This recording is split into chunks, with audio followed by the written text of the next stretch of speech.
What's good, YouTube? Today we're going to talk about how getting lean gets you more respect from both men and women. So, the first thing that I have to harp on is being lean is not just going to be a way to get you more respect, but it's also going to be a way to elevate your health and elevate your mind. The process of getting lean is not just a physical thing. This is also a big time mental battle. So I know this is a little bit off topic, but I got to throw this in there that your whole mindset has to shift. This isn't just like, oh yeah, well I'm just going to eat whatever and I'll be good if I just make sure I hit my calorie deficit and eat my protein. No, like you're going to be struggling, especially when you get more and more lean. You're going to be really struggling against cravings. You're going to be hungry all the time. And sometimes you just got to go to bed hungry and suck it up. And that's just the way it is. But it's very, very critical that you understand this isn't just physical, this is a mental battle as well. So let's get into the first point, how men are going to treat you differently and the respect you're kind of going to get from them once you have a sub 15% body fat. So I have a couple of stories about this, and I had a friend in college. We were actually teammates when I used to play college tennis, and he would be like, oh Gabe, all you got to do is go on a cut and you look good, you look good. And I was like, dang man, do I really need to go on a cut? And I was like, yeah, I guess so. And I would kind of I used to have like big love handles. And I was like, oh yeah, I guess I have some stomach and some love handles and like some back fat. And I was like, well, yeah, you're right, man, you're right. And I just never did it. And so years went by, 2 years went by, and I didn't cut. I was probably 20, at that point I was probably like 22%. And what's actually really funny, and I don't know if this is exactly why, but my coach took me from the singles lineup and he put me into the doubles lineup. And I do think a lot of that had to be because I gained some weight and I was heavier, and I was still fine to play, but it wasn't like I was going to be able to run around for a singles match for 2 or 3 hours. I was cooked, like I was too big. So my friend was trying to help me, but I didn't get it at the time. I should have taken it more seriously, and I just didn't track my nutrition. Actually, what I ended up doing is kind of the opposite of what he said. I said, oh, I'm going to get to 200 pounds. I'm going to be big. I'm going to be huge, And I tried to get to 200 pounds, literally tried to get to 200 pounds. I'm 5'9", by the way. So 200 pounds at 5'9", not really super realistic unless you're on gear or something like that. But, and I was lifting a little bit, but come on, let's be real. I was honestly just not putting in the right amount of work that I need to be putting in the gym, probably 2 to 3 days a week, and they were like lazy days. I wasn't even putting in max effort. So after that, when I got a job, I was living with one of my other friends, and he was like, bro, you seriously need to work on your abs. Like, they don't exist. And he just said that out of the blue one day, and I was like, shit, maybe he's right, And I looked down, and I was like all pudgy. I was like, damn, I actually can't even see like a single ab. Like, that's how bad it was. I was 190 at the time. So I did almost get to 200 pounds, which is crazy work, diabolical work. But he was right. And I was living in Arizona, Southern Arizona. I was in Phoenix, and we're pretty much right on ASU's campus. And again, I tried to get on, what app did I get on in Phoenix? I think it was Bumble. And I did so poorly on Bumble.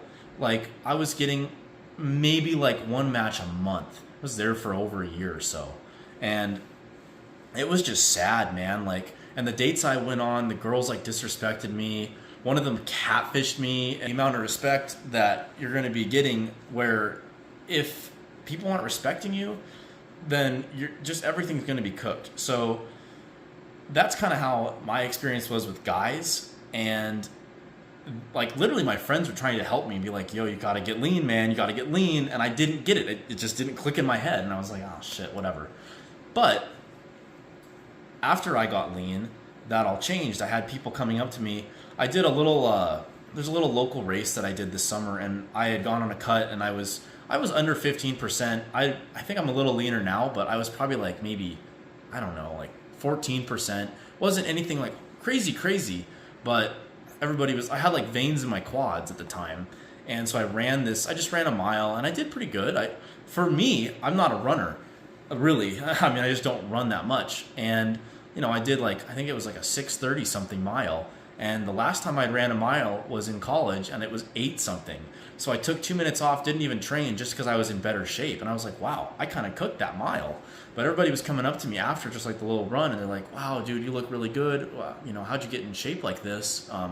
You had a pretty fast time compared to like most people, because like the average mile is what, like 10 minutes in America? I don't even know. It's pretty low, or sorry, I should say it's pretty high.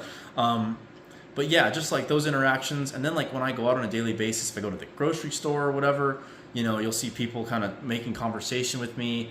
I've had people come up to me and be like, hey man, like, you're looking pretty good. How did you do that? How do you get into fitness like that? And just stuff like that, like little interactions. And it can be people or people you don't know, but the respect part of it's going to be there, because these people are going to recognize, hey, he did something hard. He did something that I haven't been able to do. Let me, ask him how that's going. And it just makes you more approachable if you're in shape. If you're a man and if you're over, I'll be nice. I'll say if you're over 20%, you are absolutely invisible to women. And honestly, even if you're a little bit lower, you're going to have worse results than somebody who's sub 15%. If you're like 18, 17%. But if you are above 20%, my goodness, bro, you are going to struggle when it comes to dating. So I tell people, just don't even get the apps. Don't even bother. Like, if you go on Tinder, you're going to get 1 match a month.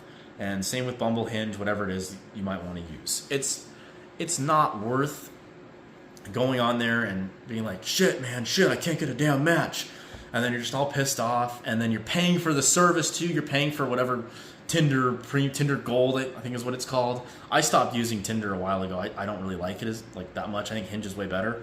But if you're having to pay for the service and you're not getting results, and you're getting pissed because you're wasting your money, and you should be, because dating apps, and like if you use Instagram, or even if you talk to girls in person, it's just going to be tough. And I have a story about this one chick. I was visiting California. I was in LA, and the Hinge went kind of crazy over there. I'm not going to lie. But I ended up going on like 5 dates in 4 days. I think I had like one day where I had 2 dates the same day. It was ridiculous. But this one chick, and she was decent looking. We ended up hanging out. We went for a hike, and she was like, as soon as she got in the car, because I picked her up, she started like filling up on my arm. She was like, oh my God, like, I like that vein a lot. Like, can I touch your vein? Can I just see your arm? And I was like, oh shit. I've never had that happen before, where like a chick's like, like actually like touching me, like making the initiative like that. And pretty much like everything went really well. And you guys probably kind of fill in the gaps with whatever you want to there. But it was a pretty solid date. And, I've been received like that ever since getting lean. They pretty much go very similar to that, where the girl's like, I had another girl be like, oh, wow, like, you're pretty much just like, there's like no fat on you. And it was kind of crazy. And I'd never really thought of it like that. Hearing it from a chick's mouth is different than hearing it from like, or like seeing that and telling yourself that. But women respect a guy who's put effort into his physique. Now, side note, girls don't want to know that you actually tried and went into the gym to build your physique. So don't be going like, oh yeah, I'm a big gym bro, I'm out here going to the gym all the time. Don't really be telling them that. They want a guy who just looks that good, really, without putting in the effort. And that's a whole other psychological thing that we can get into in a different video. But the respect is definitely going to be there if you've built the physique. And the reason I kind of know that is because, I know this is a little bit of a tangent, but I have a female friend, and I told her, I was like, oh yeah, I'm really getting into like, the gym, and I love going to the gym. It's a lot of fun. She's like, I kind of don't like guys who go to the gym. It's just kind of like unattractive. I don't know. And I was like, oh, okay. Because I told her, I was like, I'm trying to like work on my physique, and she just didn't want to hear that. So just make sure you aren't going and being like, oh yeah, I'm working on my physique to get it better, because for whatever reason, girls just don't find that attractive. I think it has to do with like some genetic thing. They want like the best genetics automatically. And if you have to work for it, then it's different, whatever. But so dating is going to be a hell of a lot easier if you've already kind of set yourself up fitness-wise. Now let's talk about work and a job or a business, whatever it is you're into. So let's say I go to work at my 9 to 5, and I pull up and my stomach's bulging out. I got some man titties. Maybe if you're really cooked, you might have like that arm fat where it starts to get like, you know what I'm saying? Like the jiggly, like, yeah, it sucks. So if you pull up and you look like that, you know, you look unkempt for some reason, and not all the time, but a lot of people that are fat just have like this unkempt kind of gross look to them. And I don't know if it's because they maybe don't respect themselves that much or whatever it is, but a lot of the time they might smell bad, they might look disheveled, they might not comb their hair, who knows, whatever it may be. But all that goes hand in hand. And if you show up to work looking like that, then your boss is just going to take the piss out of you. He's just going to be like, you know, I'll give him the worst task of the day, whatever, I don't care. And this used to happen to me. I wasn't disheveled by any means, but I was clearly overweight. And, you know, I think my boss would have been, because I used to work at this construction job, and, you know, they would always send me out to kind of do the worst shit. Like I would have to patch the holes in the roof of this building that we were working on, and just like a bunch of stuff where it's like, oh my God, dude, I don't want to be doing this. 115 degrees out. And, you know, my boss didn't care. He's just like, yeah, go out and do the shit, you know, suck it up. And so, but that's what happens in life. Life isn't fair, guys. Y'all are thinking like, oh, life's fair, I can play, you know, and just kind of I'm playing this game like, you know, whatever, everybody's going to be treated equal. It's simply not true. Absolutely not true. So you got to try and take whatever advantages you can get in life and use them. You know, don't just say, oh, well, you know, it's kind of whatever, I got mistreated, it's okay. But it's not okay. It's never okay, because you can get yourself into a position where that's not going to happen. So that's kind of what happens in a job if you're out of shape. Now, I guess I had a job when I was a teenager and I was more in shape, and it was definitely a lot less miserable. But I didn't really have any muscle mass, so I can't really speak on the difference, I guess, between that. But I just know you definitely get disrespected a lot if you're big as hell at a job. Now, once I got lean, I also started my own business. So now I'm in more of the business realm, and going forward and making deals or selling stuff to people in sales, whatever it is, if you're in like a call with somebody, or, you know, maybe you're trying to get some sort of package, purchase like a big, you know, amount of inventory, all these things, you're going to be received, I promise you'll be received way better. People are maybe even going to give you like discounts. People are going to be way more willing to buy your product if you look good, you look like you're in shape, you look like you're an authority figure, and they can come to you and say, oh, well, clearly he knows something, he's doing something right. Like just your lean aura it's going to give off, and you're going to kind of have like the halo effect, really. And so I've noticed whenever I go to sell my products, because the way my business is set up, I essentially go and I travel and I sell a lot of products at big cities throughout the States. So if people come up to my booth, because I usually vend these events, if they come up to my booth and we start talking, you know, I'll make good eye contact, and, you know, I'll tell them about the product. And a lot of the times these people walk away buying, you know, $200-$300 pieces, maybe even more. Like they come in, they don't think they're going to spend any money, and we just have a conversation, and all of a sudden they're open to buying the product because, you know, I look good, I'm an authority figure, I've taken care of, you know, my weight, and usually I'll have a clean cut. I don't have a clean cut right now, but when I go out to these places, you know, I'll look pretty presentable. And a lot of the other people, I go around to the booths, and no shade on them, but a lot of them are out of shape. You know, they didn't comb their hair. I'm telling you, like, people just look pretty disheveled in general, especially in America, you guys. Like, I've been out the country a couple of times. When you go to places like Asia or even Europe, way more people are in better shape. It's just kind of the way the culture is. But the food that we have here, and sort of just like the way everything is set up, America's geared to kind of be fat. And I hate to say it like that, but it really is true, and that's a whole other video. But we have all this fast food, and we have these people that, you know, promoted all these commercials. You're getting bombarded day in, day out. If you watch TV, fast food commercial. If you're driving around through town, billboard with fast food.